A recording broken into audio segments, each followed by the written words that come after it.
Cholo, the VoiceMaster Gonzalez, is a Filipino voice actor whose voiceover work appeared in radio and TV commercials, audio drama, dub foreign animes, telenovela, and original animation. Thank you for your interest in Creative Voices Productions. Ha? Hoy, manda ka sa akin. Ako nga pala cyber kuro dyan. Ako naman si Chacha, Bubu Chacha. Ay, umalis na kayo dito. Ay, bilisan niya. Alam ninyo, wala ako talagang problema. Kayo lang. Okay, hi! Magandang araw, great day! Great day mga kapuso, mga kapatid, mga kapamilya, at syempre mga kaboses. Ito po ang nag-iisang VoiceMaster ng Pilipinas, Cholo de Leon Gonzalez. For the past 15 years, ako lang naman na nagturo sa napakaraming mga voice talent, dubber, radio drama talent, DJ, broadcaster, at mga reporter, no? At yung ilan, mga teachers din, at iba't ibang mga tao na nag-try sa voice acting. Ngayon naman, dahil sa COVID-19 na to, hindi na tayo pwede magkita. Imagine nyo, 15 years ako nagtuturo non-stop, every 3 months bago ang estudyante ko. Pero ngayon, gusto kayong ma-meet. Alam ko, marami sa inyo kilala na ako. At alam ko, ilan sa inyo gusto nang mag-voice acting matagal na. Pero huwag kang mag-alala. Andito ako para tulungan ka. Ang nag-iisang voice master ng Pilipinas, syempre, Cholo de Leon Gonzalez.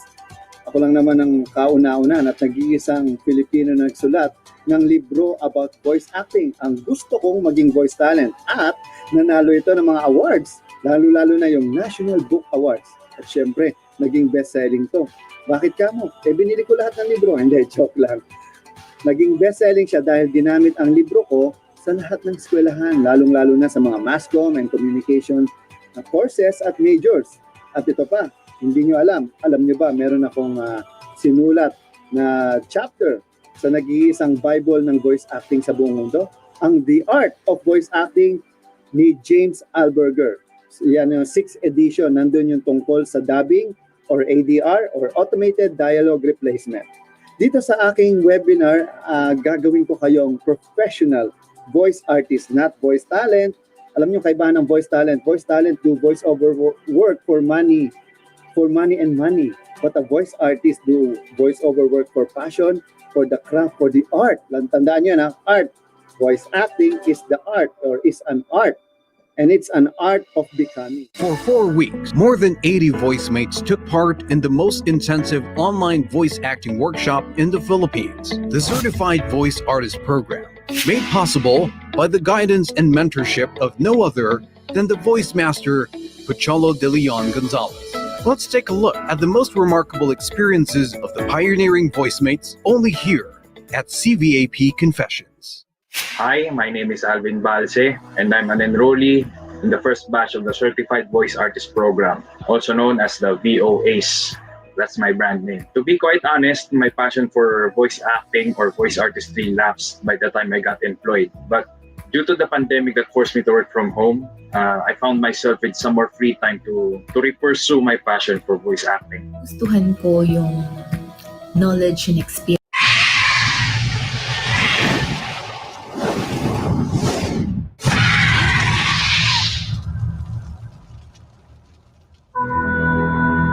2020 was the year we all looked forward to. It's the start of a new decade. It's the year of perfect vision. Or so we thought.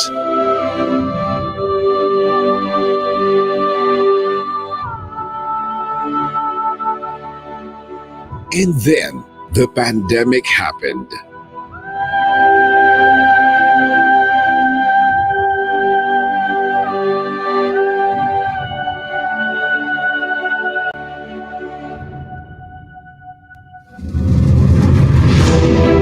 Now, 2020 has become the year that ushered in the new normal. But in spite of that, here in Creative Voices, we believe it's still the perfect year for your voice to be heard. This is Creative Voices 2020. Bigger, bolder, better. And yet, still and always the home of the best Filipino voiceover artists. We provide a pool of hundreds of voice profiles, male or female, young or mature, calm or energetic, in English, Tagalog, and other Philippine dialects.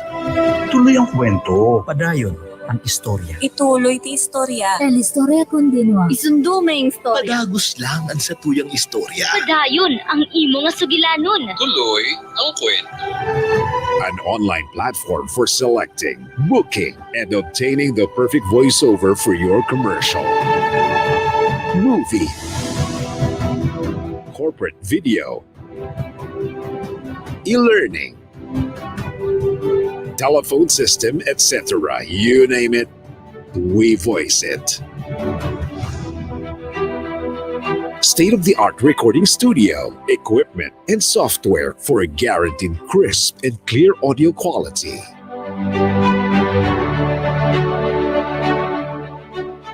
Online workshops on voice acting, home studio setup, and audio editing.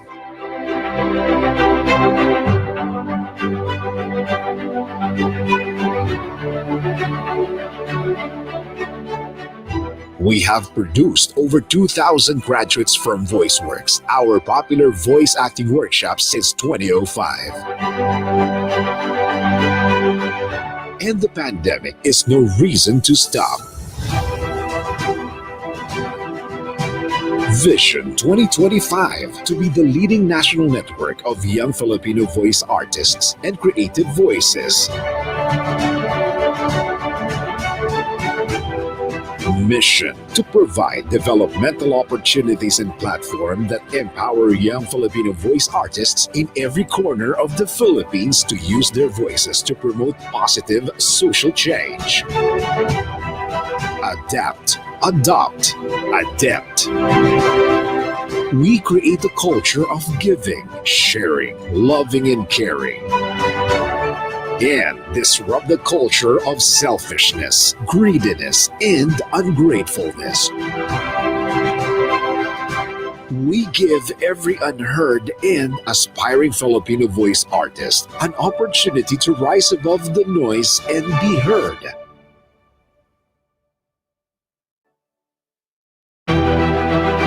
Be part of the new normal created by Creative Voices 2020.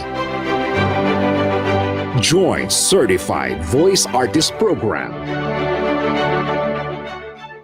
Creative Voices 2020 Vision 2025. Creative Voices Productions.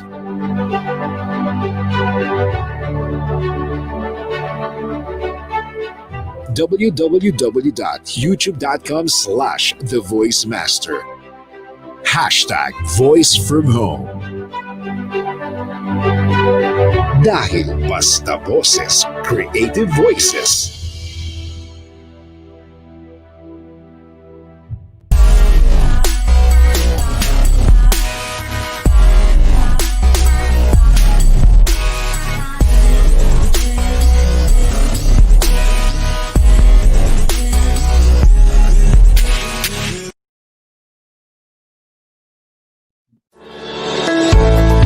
Boses ang puhunan mo o gusto mong maging voice artist at dubber? Join ka na rito sa The Voice Master Show tuwing Sabado alas 7 ng gabi. Like our page, The Voice Master sa Facebook. Mapapanood din kami sa YouTube. Ma-inform, ma-inspire, ma-involve, at ma-empower. Be influential. Be great. The Voice Master Show with Pocholo De Leon Gonzalez. Now streaming.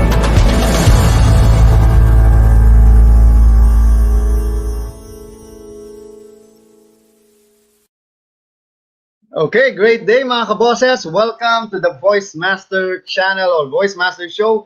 Dito lang sa VG8 Radio. Grabe. Sobrang very busy tayo ngayong araw na ito dahil katatapos ng actually ng ating second week ng ating batch 2 of the Certified Voice Artist Program. And can you imagine, I have 3 mga foreigner na mga estudyante, mga Amerikano pa, but they're really having fun on our workshop. More than 80 po ang estudyante natin ngayon. At actually, most of them are watching right now. And thank you very much. Sobrang nag-enjoy ako sa workshop natin kanina from 9 a.m. to 6 p.m. Grabe, ang haba na. Dapat hanggang 4 lang, pero we enjoyed a lot. And thank you very much. And today is August 8, 2020. 8/8/2020. Pag sinabi mong 8, yan ang lucky number ko eh. No? Sobrang, pag lahat na ng number ko na may 8, 3888, bahay na, ang number ng bahay ko, 8. But sabi nila ngayon daw, August ghost month. Well, depende siguro sa ginagawa mo. Pero sa sitwasyon natin ngayon, marami talagang apektado no, dahil sa pandemic na ito. But we're not going to talk about it. Hayaan na lang natin mga balita. Ngayon, sobrang excited po ako at hindi po ako mapakali dahil ngayong araw na ito ay makakapanayam natin or we're going to interview one of my idol and favorite theater actor. Hindi nyo na itatanong, theater actor din ako, hindi lang ako voice talent dahil sa UP Diliman, ang minor ko is theater arts. Major in speech communication kasi yung department ko, Department of Speech Communication and Theater Arts. Meaning, kailangan ko talagang i-take siya kaya halos lahat ng mga magagaling na director sa UP Diliman ay naging teacher ko. So anyway, without further ado, I would like to introduce our guest ngayon, or guest speaker for today. Okay, well, pag sinabi mong multi-talented, ito yung unang taong na siguro maiisip ko and his name fits to a T. Pag sinabing T, talented. He is a stage, television, and film actor, singer, recording artist, dancer, host, on camera, and voice talent. Wow. For TV and radio commercials. Director, choreographer, producer, and educator. Despite his many accomplishments, however, his name is primarily associated with theater. Ito na, kanina pa ako, ano bang ibig sabihin nito? Pero terpsichore, who has played a variety of roles both in English and Filipino musicals. He has been also known or dubbed as the king of Philippine Musical Theater. So pag binasa ko po ang kanyang mga background, ako, baka bukas pa tayo matapos. Pero we're going to talk about it later, yung mga nagawa ni Sir. Okay, ladies and gentlemen, let us welcome once again the king of Philippine Musical Theater, Mr. Audie Gemora. Okay. Hello, sir. Hi. Great day. Hello, Sir Audie.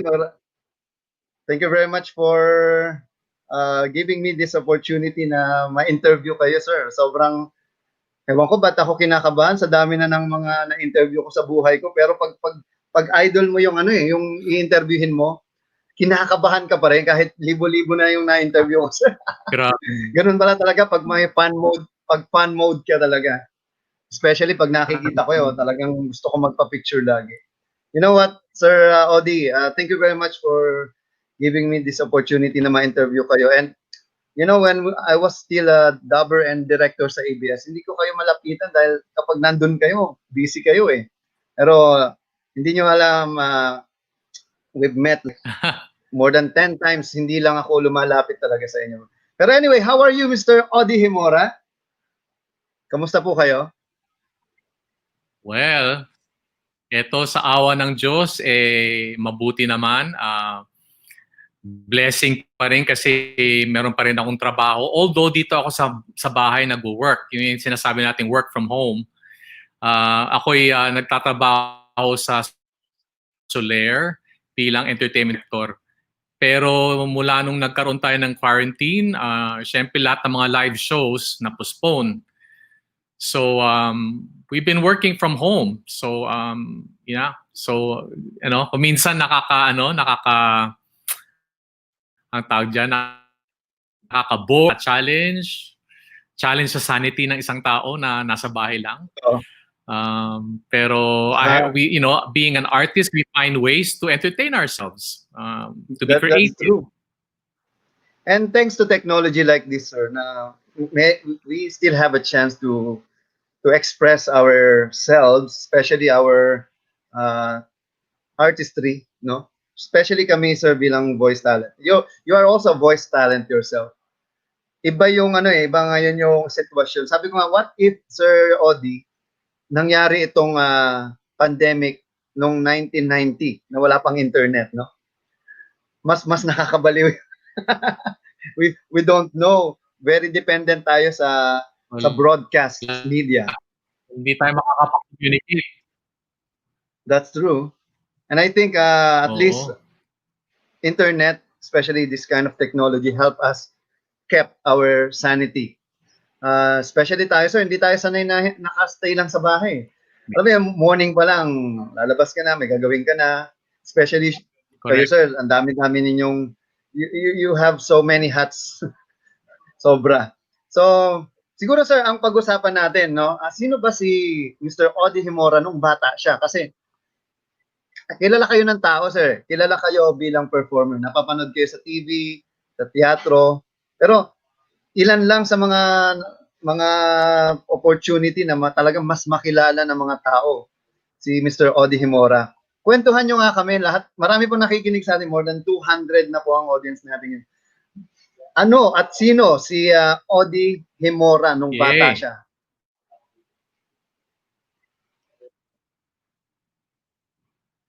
Well, Sige, sir. sabi mo kanina karamihan ng iyong manonood at saka mga listeners are young people. So I guess they don't know who I am kasi matagal na ako sa entertainment. Nagsimula ako sa teatro,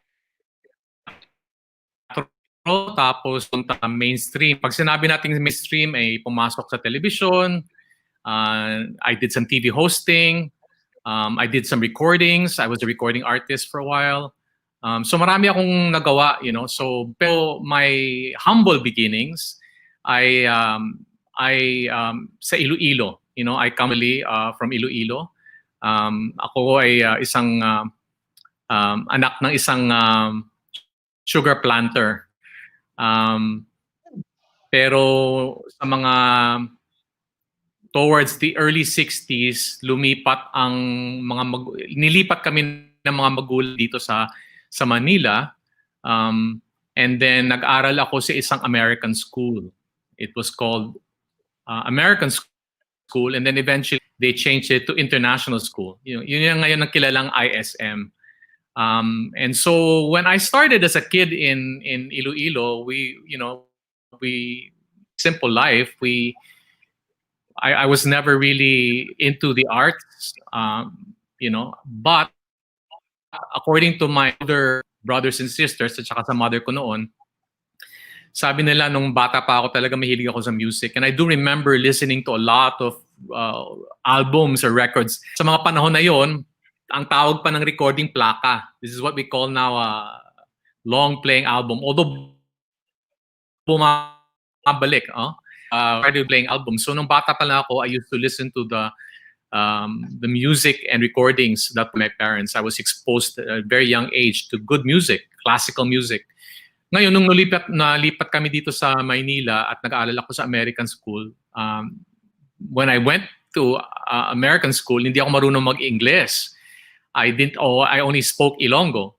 So it took me a long time to learn the language, but eventually I spent 12 years in IS, and so I mastered it. Became my second language.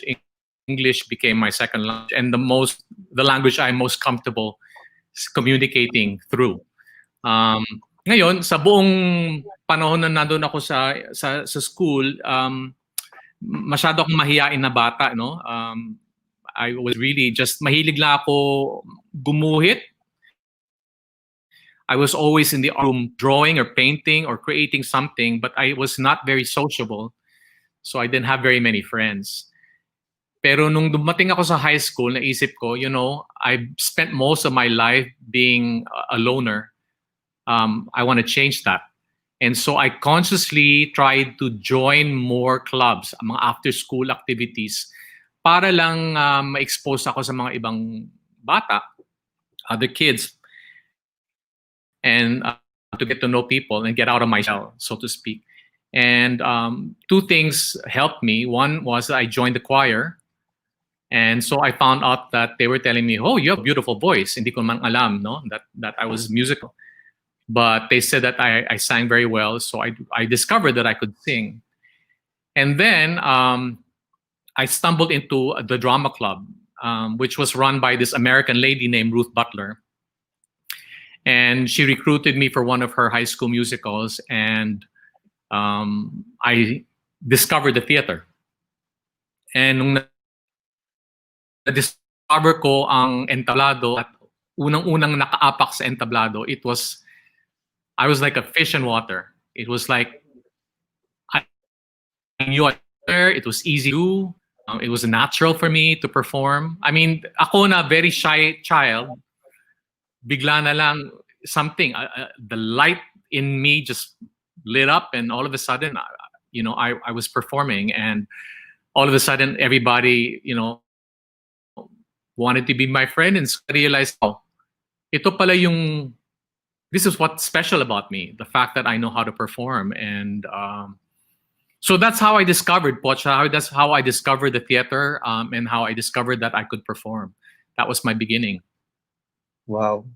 So, only few people recognize kagad nung batang edad, no, sir? What age were you when you started, discovering that kind of interest and talent? Well, yun nga, nung bata ako, I just had music around me all the time. My mother played the piano, my sister played the piano. There was always music. I was listening to classical music. I was listening to mga Broadway recordings. My mother bought me before, nursery rhymes. It was all in music. So I was always surrounded by music. Kaya very mahalaga sa isang, lalo na sa mga magulang, na i-expose ang kanilang mga anak sa music. In fact, it has been said that if you let a child listen to music at a very formative age, the intelligence will develop faster, and he will turn out to be a more, intelligent child. So I had that music around me a lot. And then when I finally, and like I said, mahilig ako mag-drawing, so visual arts was also something I was very interested in. But when I stumbled into the theater and music or singing in high school, background just came together. All of a sudden, it was there pala. It was just right there. And then I discovered that that's something that I did very, very well. So when I graduated from high school, ang ginawa ko ay gusto kong, kasi ang dami nagsasabi, ang galing mo. They were saying,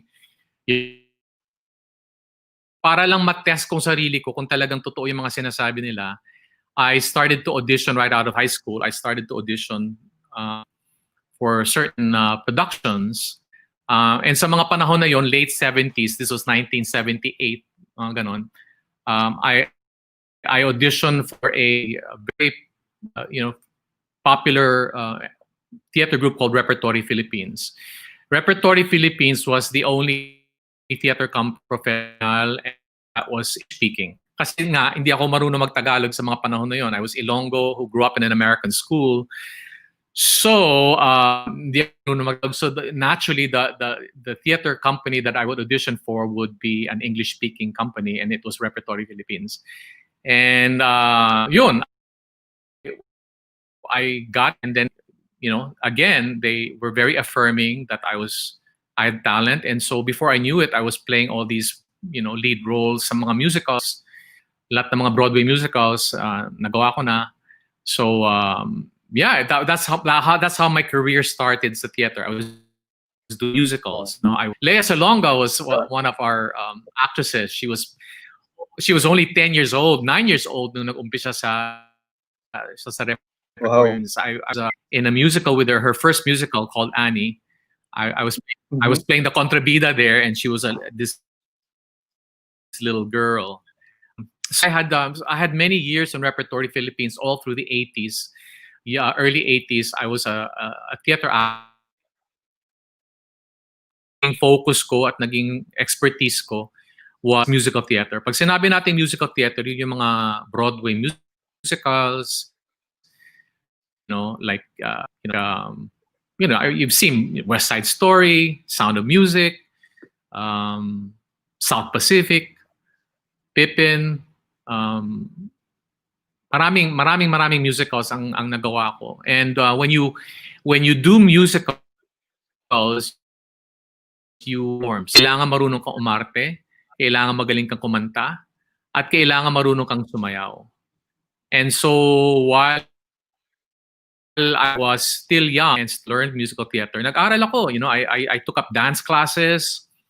And then in the mid-80s, nag-aral ako sa Amerika. I took up filmmaking in New York University.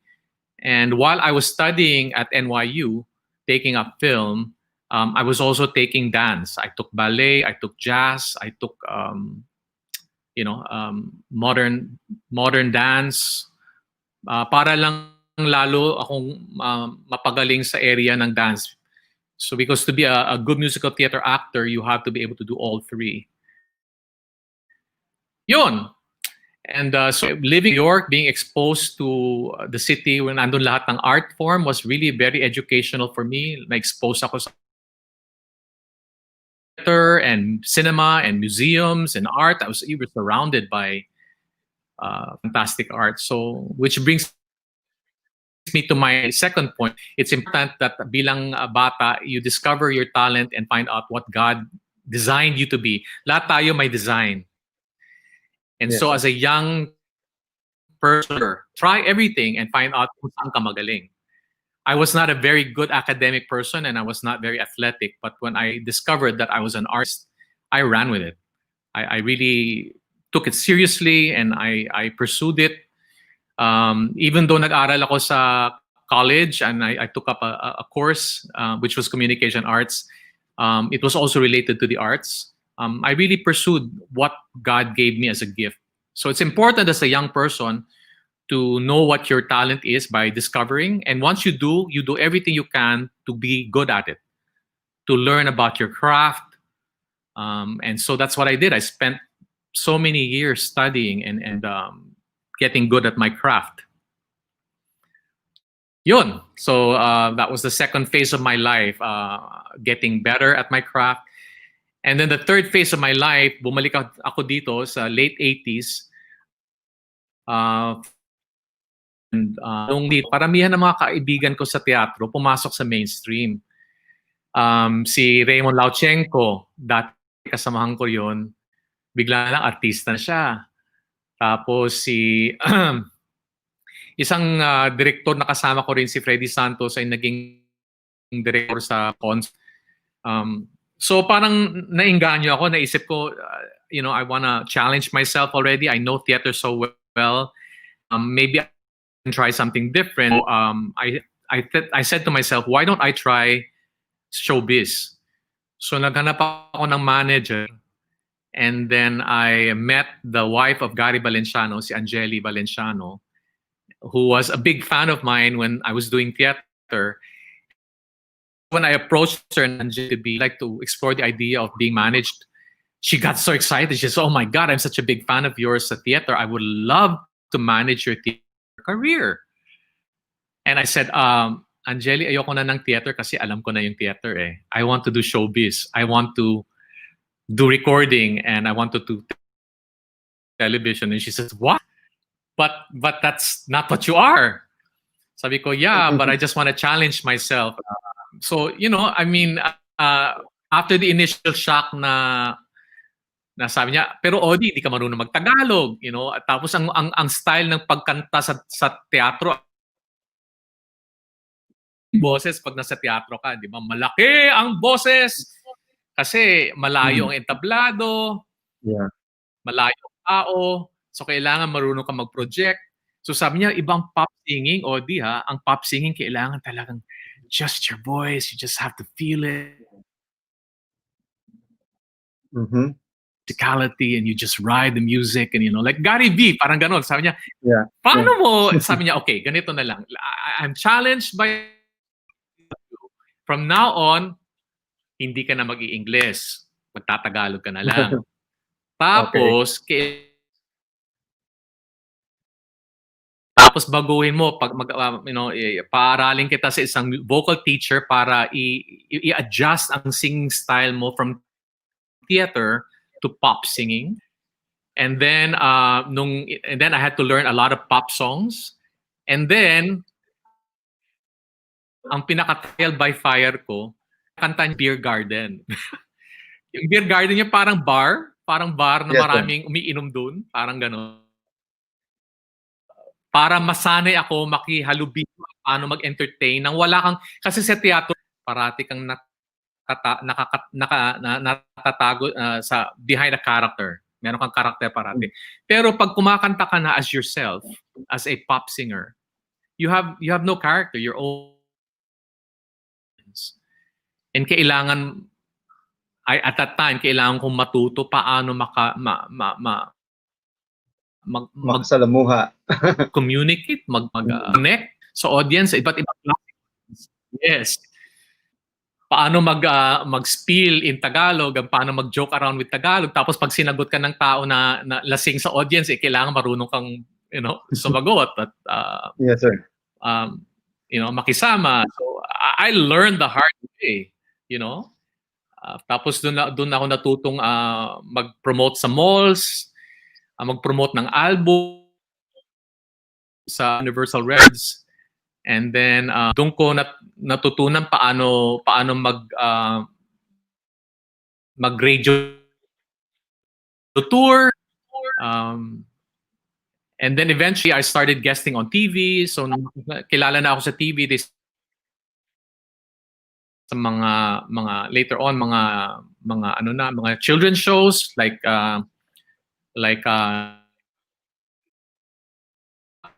Paul. Sineskwela. So yun, I started to do television and I started to host. I did a lot of Sineskwela. And then I started to do hosting jobs. I hosted Supermodel of the World. I did a lot of hostings. And like you said, kanina, did radio, a lot of radio commercials. So yeah, for that portion of my life, about the 9 minutes now, yun. So am I talking too much? Am I just Yeah, actually, sir, we're learning a lot. Sobrang ito yung mga bagay na hindi alam ng marami. Especially, ang problema kasi sa mga theater actors, sir, hindi tayo kilala. Unless mapanood ka sa TV or magkaroon ka ng movie, doon ka lang makikilala talaga eh. Because people don't watch, mostly mga nanonood ng mga theater. Tagang theater enthusiast yung mga yan eh. Especially kami sa UP, sir, talagang minsan kailangan required ka manood. Tama. So, yun yung nagiging problem na yung appreciation sa theater, which is I think one of my best, my best training is on theater. Yung discipline talaga ng isang theater actor, grabe. To the point na hindi ka pwedeng mag-absent, lalo na kung may performance ka, kahit may sakit ka, you have to perform. Lalo na kung wala kang backup na artista, yari na. Di ba, sir? Nangyari ba sa inyo yun na may sakit kayo, then kailangan ka mag-perform dahil ikaw lang ang nakakaalam ng piece na yun, wala kang backup?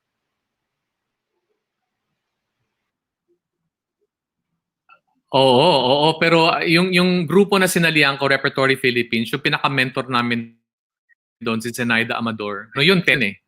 Tsaka she was always saying na the show must go on. So kahit anong mangyari, the show must go on. May sakit ka man, namatayan ka man, hindi naman alam ng audience kung anong personal na buhay mo. So kung nagbayad sila para manood sa'yo, kahit ano pa ang nangyari sa'yo sa personal life mo, kailangan umapa ka dyan sa entablado and you have to perform like nothing happened. And you give it your best. That was my training. So I remember I did Les Miserables and I was performing at Meralco. I had fever. Pero tuloy-tuloy lang. Hindi ko na-realize na I had dengue. So I performed. Like I finished that weekend performing with dengue because yun ang training namin that the show must go on. Pero ngayon, dahil advanced na ngayon ang theater, parang very professional na ngayon ang teatro, marami na kaming sinasabi na alternates or understudies. So pag ang main actor ay nagkasakit, meron na siyang tagasalo. Pero in those days, when I started theater, we didn't have alternates. You know, we had to go on no matter what. There's a lot of challenges, especially the theater.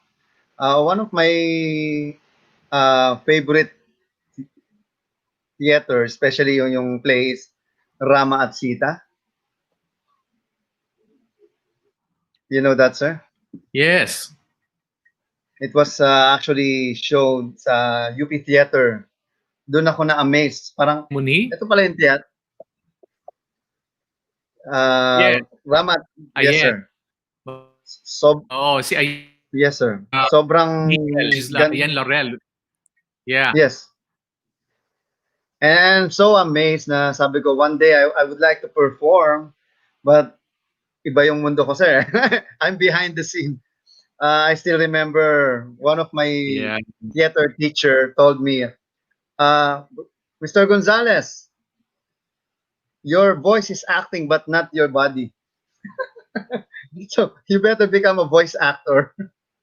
Which is I'm already doing it because sir, sanay kasi ako sa behind the mic. So yung acting ko, ibang klase, mas facial, mas character voicing, especially animation, radio drama.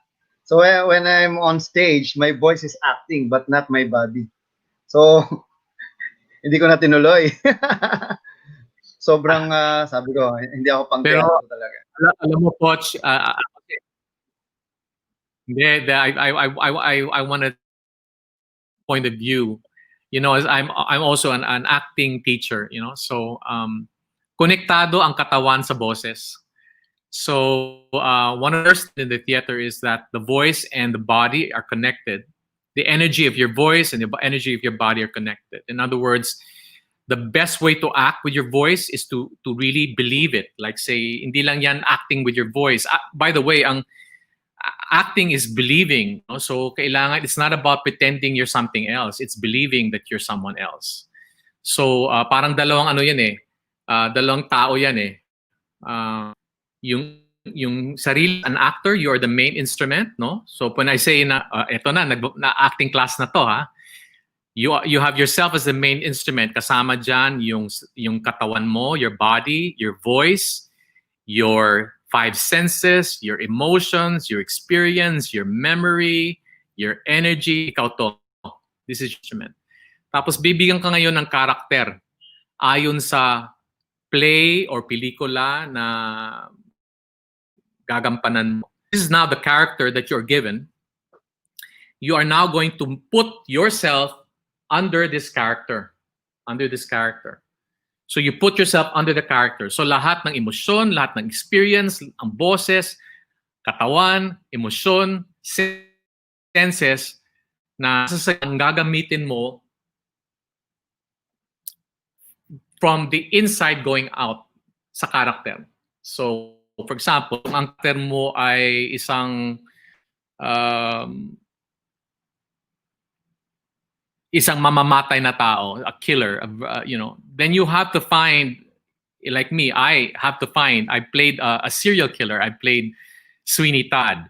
And so I had, as Audie Gemora, had to figure out what my experiences are that, hindi naman sa nagpatay na ako ng tao, pero what are my experiences that are of rage, of revenge, of anger, of wanting to kill somebody. We've all had those feelings.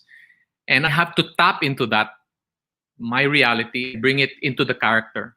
Although yung character may mga physical na babaguhin mo na anyo, but the gasolina or the soul behind any character that you portray is still you. So I dare say, to be a good voice actor, you need to be a good actor because it has to come from inside you. It's not just an external thing. It's really coming from you. So I'm sure, Poch, when you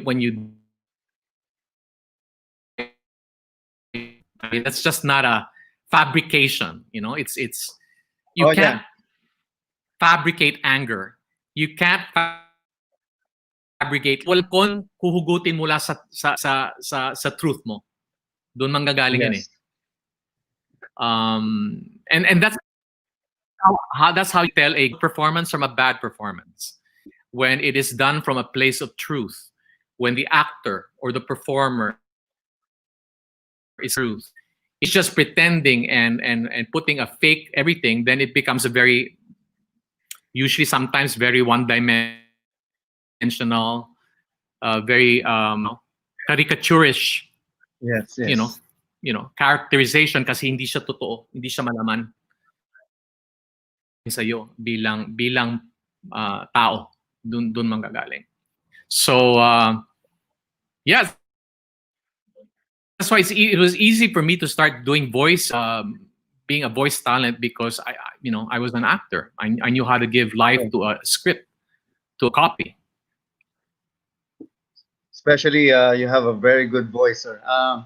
That's what I'm actually telling my students.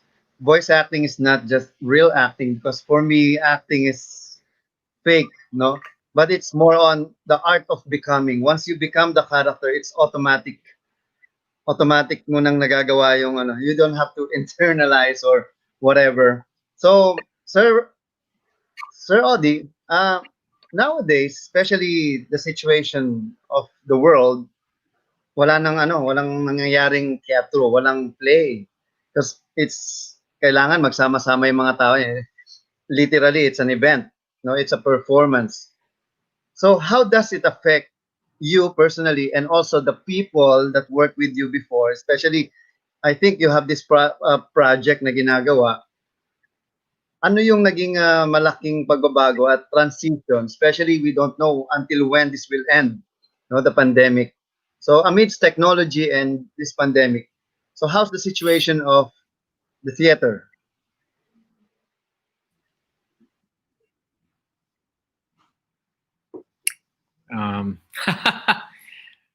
Very bad.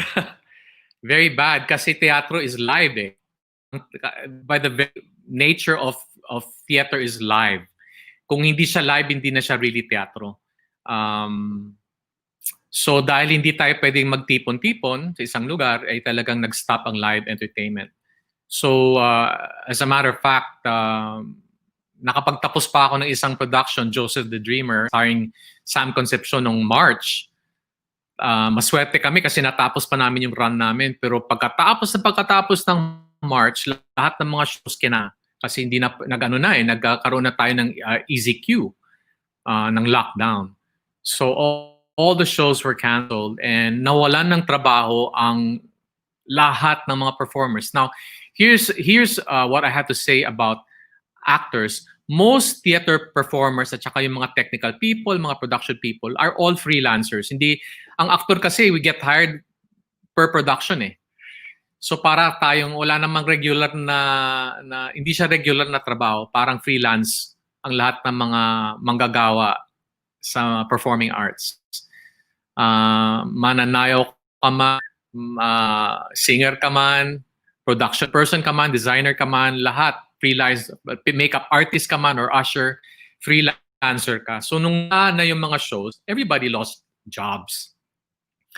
So the first thing that ang ginawa ng community namin is nag-effort kami online at gumawa kami ng mga fundraising activities kasi alam namin maraming kasamahan namin ay mawawalan ng trabaho at mawawalan ng hanap buhay. So pero dito mo talaga nakita kung yung spirit, ang unity ng community namin. Wala nagtanong kung anong TF nila, basta't na lang sila nag-offer ng kanilang mga talents. So we did so many things. Gumawa kami ng mga online programs, nagturo kami ng mga workshop. Ang ating prima ballerina, si Lisa Makua, for example, nagturo ng ballet classes online. Tapos yung mga tao, ini-encourage lang mag-donate. Tapos lahat ng mga donations ay inipon-ipon namin and tapos we gave to a lot of our colleagues na nawalan ng trabaho. And then our national artist for music, Ryan Cayabyab, also did an effort. They did fundraising also, and he got all the recording artists and a lot of these great musicians. Tapos every night, sometimes not twice a night, nagko-concert sila noon. That was Bayanihan Musikahan, you know, and they were able to raise millions of pesos para sa mga iba't ibang sektor na nawalan trabaho, hindi lang mga artist.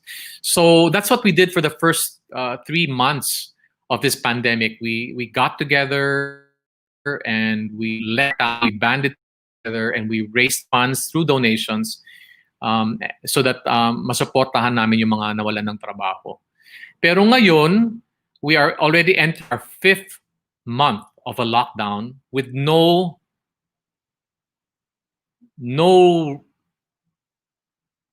real sign na mawawala tong pandemic na to in the near future. So parang now everybody's thinking about migrating from live digital platform. So marami sa mga ang unang mga ginawa ng mga theater companies ngayon ay yung mga dating mga shows nila na video ay pinalabas nila. Tapos they're starting to charge to be able to watch these shows. And ngayon, I think that's what's happening now. There's a lot of plans sa concert scene na i-tape na lang ang kanilang mga shows, practicing social distancing, tapos ipapalabas nila on pay-per-view. Marami sa mga kasama namin sa telebisyon at sa pelikula ngayon ay nagka-quarantine sa isang lugar, yung buong cast, 2 weeks, and then they get tested, and then sama-sama sila ngayon. Hindi sila pwedeng lumabas sa hotel o kung saan man yan.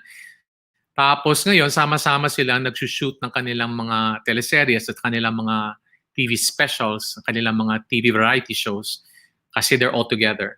So, this is the only way we can survive. You know, we have to continue entertainment, but we have to practice safety protocols.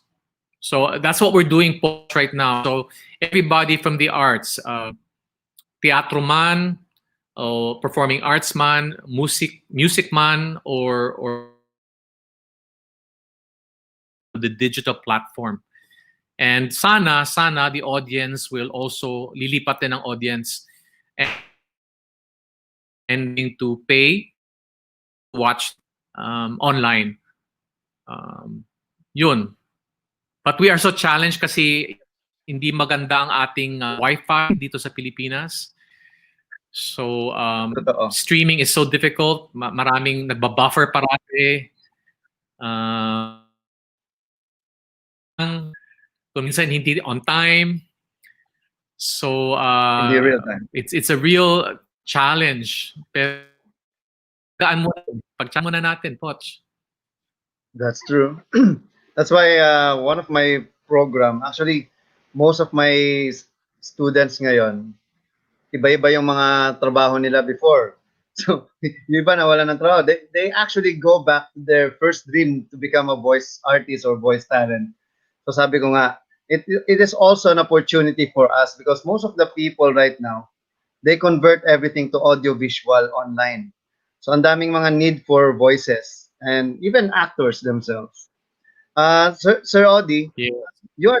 you founded Trumpets, right? Yes. So actually, ito yung sumikat mong ano eh. Pag sinabi mong diba I talk about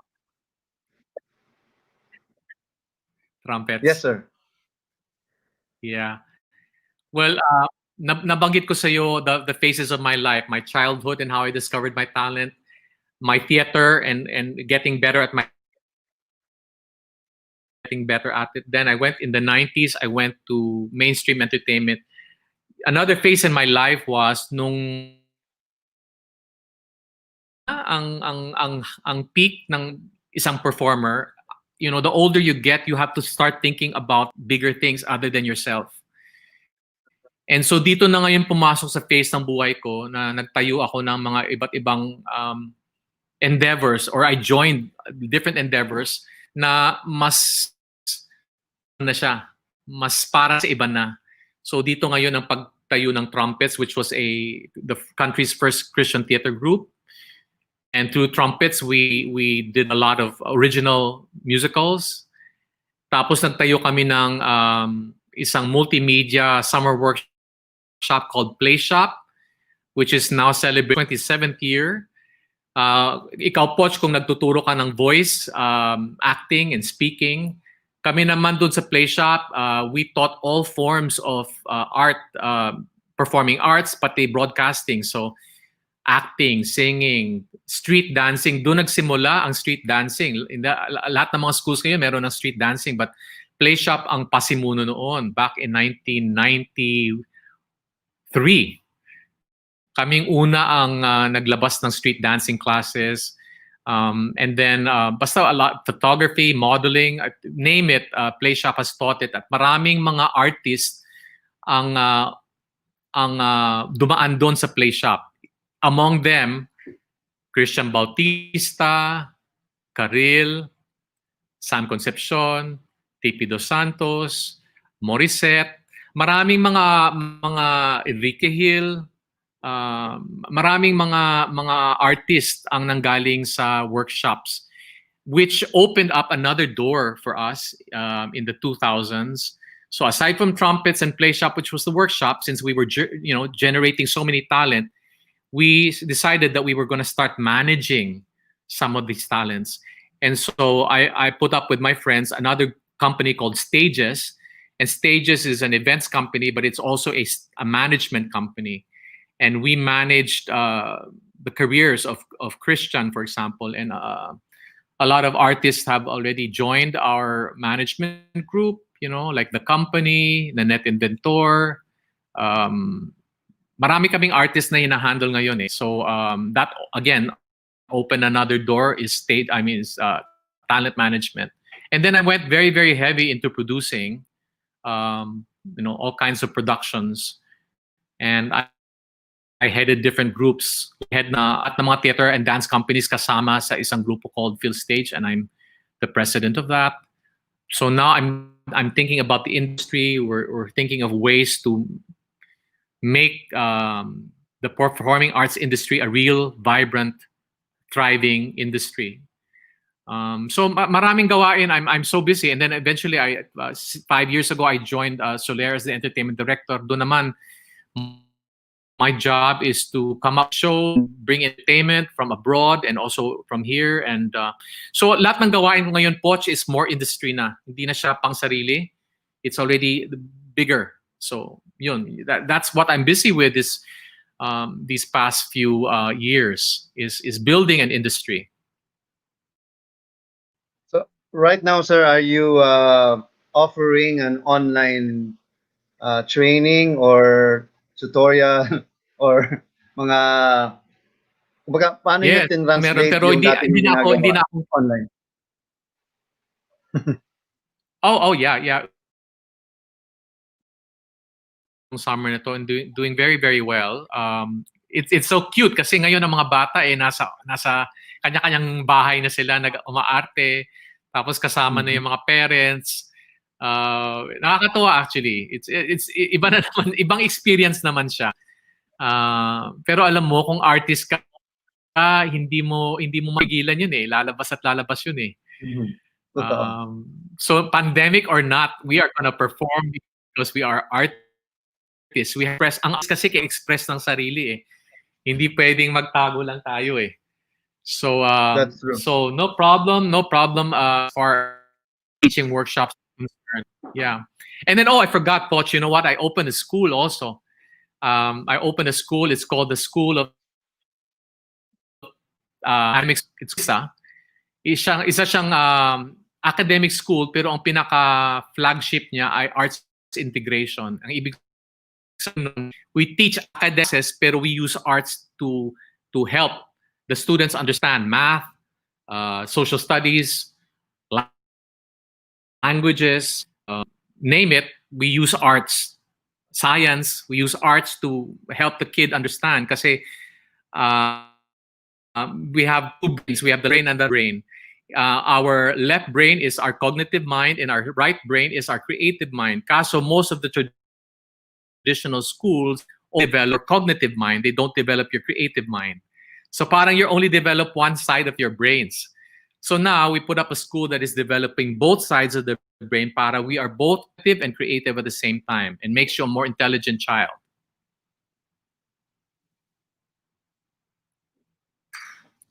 Wow, Sorry, that's ang great, sir. daldal ko Actually, ang daming mga nag-comment na, sir. Mabasahin ko lang, ano.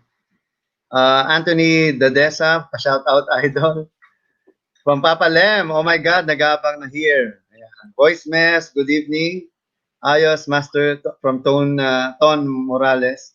Che Medina, my idol, Audie Gemora from Che.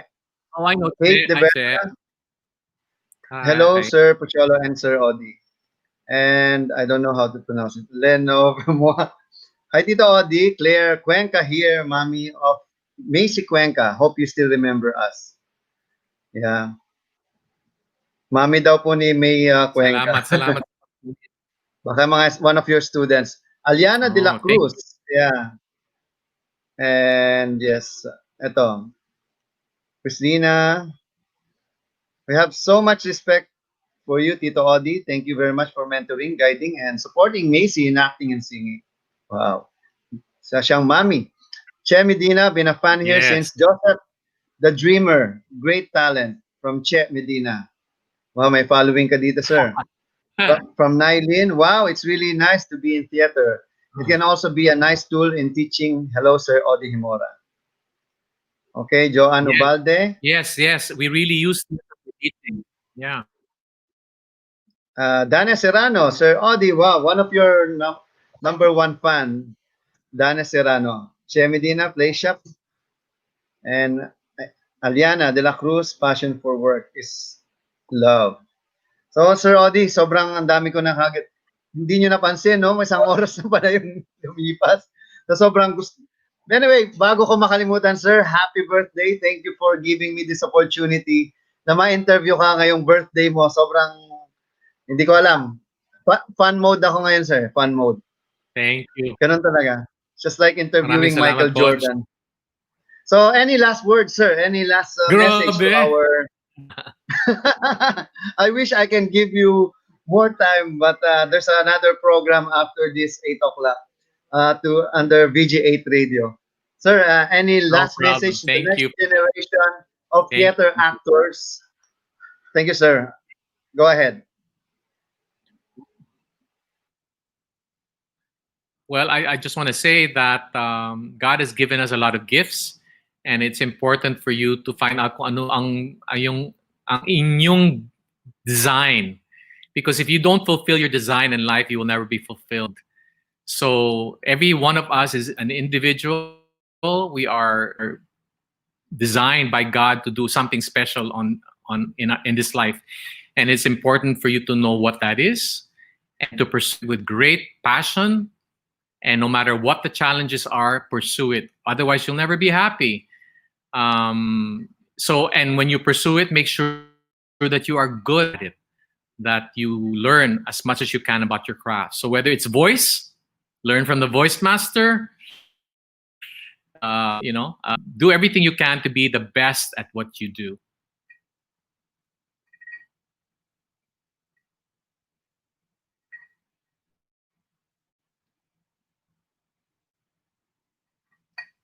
Yeah, this song is dedicated for you, sir.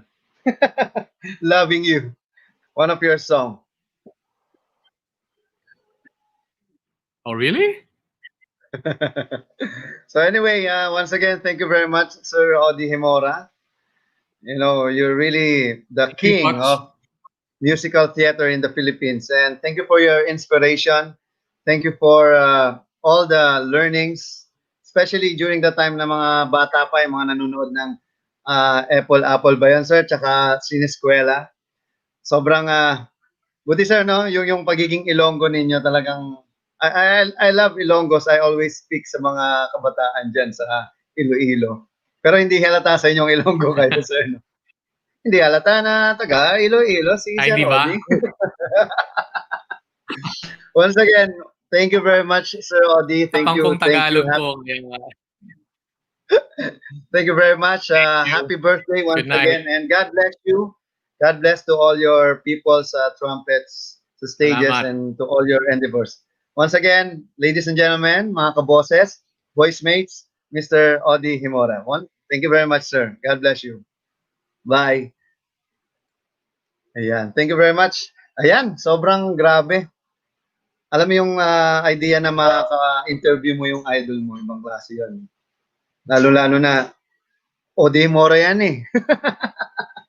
Diba? So sa mga nanonood ngayon, maraming salamat sa inyong pagsubaybay. Kahit sobrang pagod na ako at puyat, talagang hindi pwedeng walang The VoiceMaster Show tuwing Sabado. Next week, makakasama natin ang isa sa mga voice master din, no? Ng singing naman. Okay, walaan nyo kung sino yun. Coach siya sa The Voice at sobrang sikat din siya. And also, he's part of the group called The Company. Yeah. O sige, sabihin ko na kung sino next week. Mr. Moy Ortiz will be our next guest next week. So, abangan ninyo. Marami tayong matututunan na kay Sir Moy. Okay? Once again, sa mga nanonood, God bless you all. Maraming salamat sa pagsubaybay ninyo dito sa The VoiceMaster Show. Hanggang sa muli, ito po ang Voice Master ng Pilipinas, Pucholo de Leon Gonzalez. Always remember, our voice is a gift from God. And it's how we use it. That is our gift back to God. Thank you very much. God bless you all. Thank you. Kung boses ang puhunan o gusto mong maging voice artist at dubber, join ka na rito sa The Voice Master Show tuwing Sabado alas 7 ng gabi. Like our page, The Voice Master sa Facebook. Mapapanood din kami sa YouTube. Ma-inform, ma-inspire, ma-involve, at ma-empower. Be influential. Be great. The Voice Master Show with Pocholo de Leon Gonzalez. Now streaming.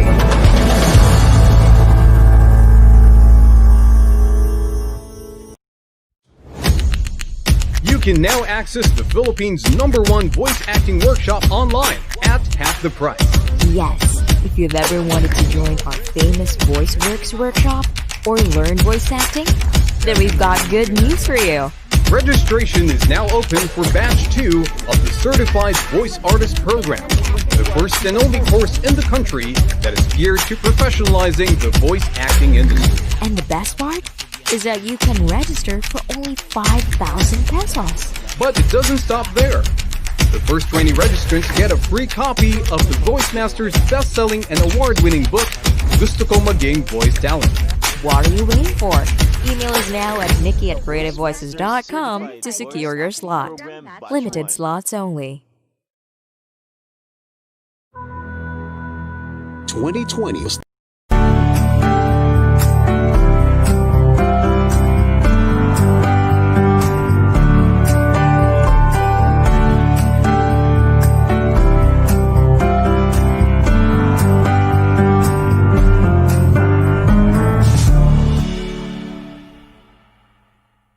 Hello!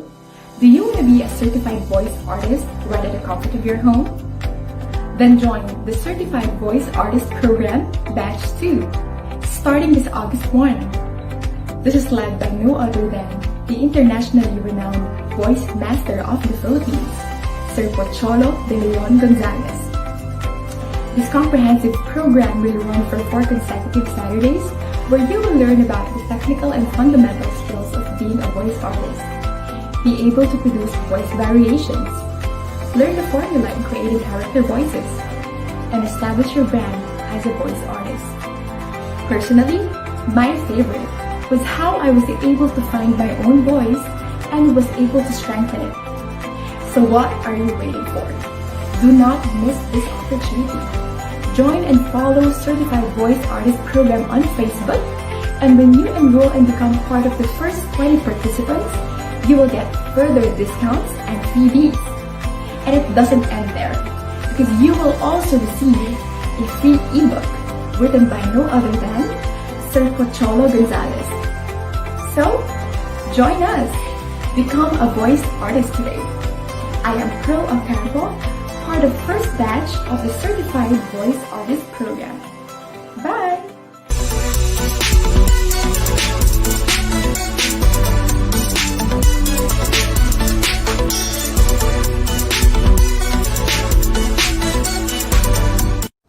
Hi, this is Kathleen of Voice Over Flowers. I am inviting everyone to join the Batch 2 of Certified Voice Artist Program by the VoiceMaster. That's happening on August 1. For more details, visit certifiedvoiceartistprogram.com. See you! Great day! This is the Voice Master of the Philippines, Pocholo De Leon Gonzalez. Welcome to the second week of the Certified Voice Artist Program. Today, we're going to discuss about how you can create different kinds of voices and how you use your voice to create positive social change. You know what? In Creative Voices, we have the opportunity to do what we do best every day. And today, we're going to talk about Module 5, which is practice, practice, practice. So what's next? Now that you have started attending a course, does the learning stop here? Of course not. It is just the beginning.